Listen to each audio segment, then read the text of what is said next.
औज़ुबिल्लाहिमिनश्शैतानिर्रजीम बिस्मिल्लाहिर्रहमानिर्रहीम। मौजूद नाज़रीन अस्सलाम वालेकुम, मैं हूँ Kamran Ali. Views on news अपने नए प्रोग्राम के साथ आपकी खिदमत में वॉइस ऑफ कामरान में हाजिर हूँ। अजीज दोस्तों, इंसान कितना शफ़ाक होता जा रहा है कि ना वो रिश्तों की जो है कदर है उसके दिल में, ना जो रमज़ान है चाहे वो जुम्मे का दिन है, ना ही उन्हें अपने अंदर इंसानियत का कोई दर्द है, ना ही वो जिस दीन से ताल्लुक रखते हैं, अगर उनका ताल्लुक दीन इस्लाम है तो ना उसका पास है। जड़ावाला से खबर है और इंतहाई दुख भरी दिल को चीर देने वाली खबर है कि एक शोहर ऐसा कैसे हो सकता है कि वो अपनी बीवी को अपने दोस्तों के सामने पेश करे और उनसे उसकी असमत दरी अपनी आंखों के सामने करे और खुद भी उस असमत दरी में शामिल हो। अजीज दोस्तों, ये रमजान ही के महीने की खबर है, चंद दिन पहले की। 5 बेटियों का एक गरीब बाप था, उसने अपनी बड़ी बेटी की शादी जो है जमील नामी एक पटवारी से की, और जब उसका रिश्ता तय हुआ तो जो उन्होंने डिमांड्स की, उन डिमांड्स को पूरा करने के लिए उसको वाहिद अपने एक घर को बेचना पड़ा। अब यहीं से अंदाजा लगाया जा सकता था कि जो लोग डिमांड्स कर रहे हैं वो किस कमाश के होंगे, किस तरह के लोग होंगे। और लोगों को चाहिए और माँ बाप को खुसूसी तौर पे चाहिए कि जब बच्चों के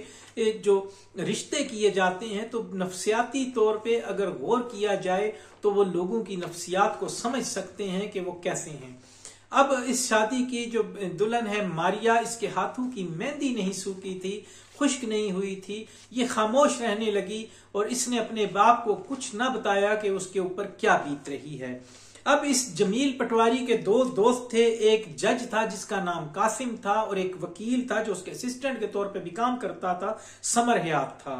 अब ये दोनों बचपन के गहरे दोस्त थे। शादी के जब 2 माह गुजरे तो उसके बाद कुछ ऐसा हुआ कि मरियम लड़की का नाम है, जिसके साथ ये वाकया हुआ है। मुकद्दस, माजरत चाहूंगा, मुकद्दस इस लड़की का नाम है जिसके साथ ये वाकया हुआ है। मुकद्दस अपने घर के नंबर पर कॉल करती है और उसकी बहन के मुताबिक सिर्फ वो इतना बोल पाती है कि अम्मी जमील, और उसके बाद फोन कट जाता है। घर करीब होता है, ये भागते हुए जब घर पहुंचते हैं तो वहां जाकर पता लगता है कि जमील को गोलियां लग गई हैं और वो अस्पताल में है। लेकिन उनको ये नहीं बताया जाता कि मुकद्दस जो है वो भी गोलियों का शिकार हो गई है और इसको एक जो डकैती का रंग दिया जाता है कि डकैती के दौरान दोनों को गोलियां लगी और मुकद्दस को गोलियां जो लगी उससे वो जानबर ना हो सकी और जान बहक हो गई। जब ये खानदान जो है वहां पे पहुंचता है, अस्पताल में जाकर जब उसे खबर मिलती है कि मुकद्दस जो है उसका इंतकाल हो चुका है, और वहीं पर मौजूद कुछ पुलिस वाले होते हैं जो फरिश्ता सिफ्त लोग होते हैं और आम तौर पे पुलिस वाले ऐसा किरदार अदा नहीं करते, वो इनके घर वालों को हकीकी बात जो हकीकत जो है उससे आगाह कर देते हैं। वो ये कहते हैं कि घर के करीब, गांव के करीब एक दरख्त के नीचे जो है हमें फायरिंग की आवाज सुनाई दी। जब हम वहां पे गए तो यहाँ पर जमील पटवारी, उसका दोस्त कासिम जज और समर हयात जो वकील थे वहां मौजूद थे। आपकी बेटी के साथ पहले तीनों ने मिलकर असमत दरी की और जब उसने वावेला करने का जो है धमकी दी तो इसको गोली मार दी गई। अब जो है इस केस को डकैती का रंग दिया जा रहा है। इसमें अब यहाँ पर एक चीज जो और सामने आई है वो ये है कि पुलिस वालों ने ये भी बताया है कि मौके पर ही जो कासिम और समर हयात हैं वो पूरी बात जो है पुलिस को खौफजदा होकर बता देते हैं कि हमने जो कुछ भी किया जमील के कहने पे किया। इसके बाद जब वहां पे पुलिस पहुंच जाती है और वहां पर उससे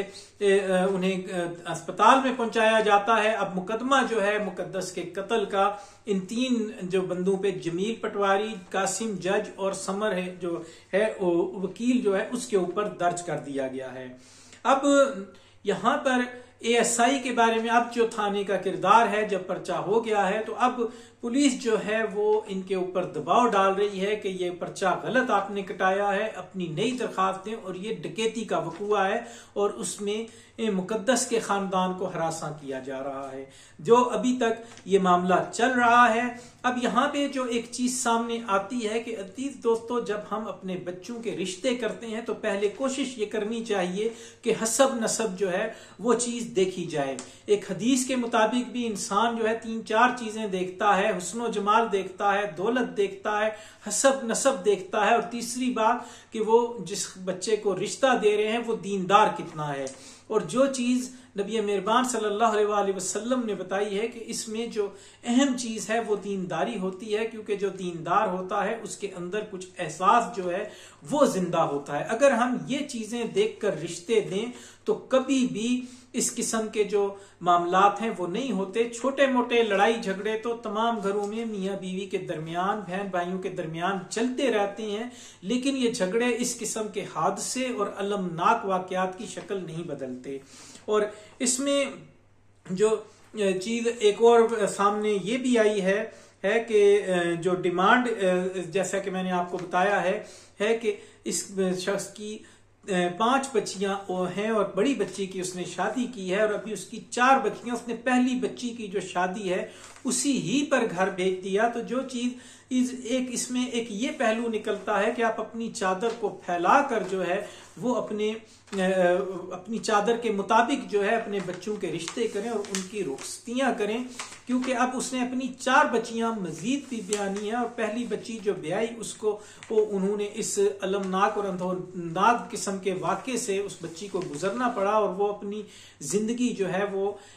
बसने के फौरन बाद जो उसको बसाया गया वो अपनी जिंदगी बसने की बजाय ना सिर्फ उजड़ी बल्कि वो इस दुनिया से ही कूच कर गई। अब यहाँ पर अगर हम अपनी इस्तात और अपनी बसात के मुताबिक अपने बच्चों को ब्याहेंगे तो उस वक्त अपने ही जैसे लोगों से रिश्ते होते हैं, लेकिन वहां पर भी इस किस्म के वाकयात के होने का एहतमाल होता है। और इसमें जो वाज़े पहलू है वो यही है कि आप जब भी कहीं पर रिश्ता करें तो इर्द गिर्द के लोगों से मालूमात करें, और ऐसे लोग जो वो असर रसूख रखने वाले खुसूसी तौर पे लोग हैं, जो पटवारी होते हैं, जज होते हैं, वकील होते हैं, इनमें बहुत अच्छे लोग भी पाए जाते हैं, लेकिन इनके किरदार का जायजा लेना बहुत जरूरी है कि ये किस किरदार और किस कमाश के मालिक हैं। अगर ये किरदार के जायजे अगर हम नहीं लेंगे और अपने बच्चों को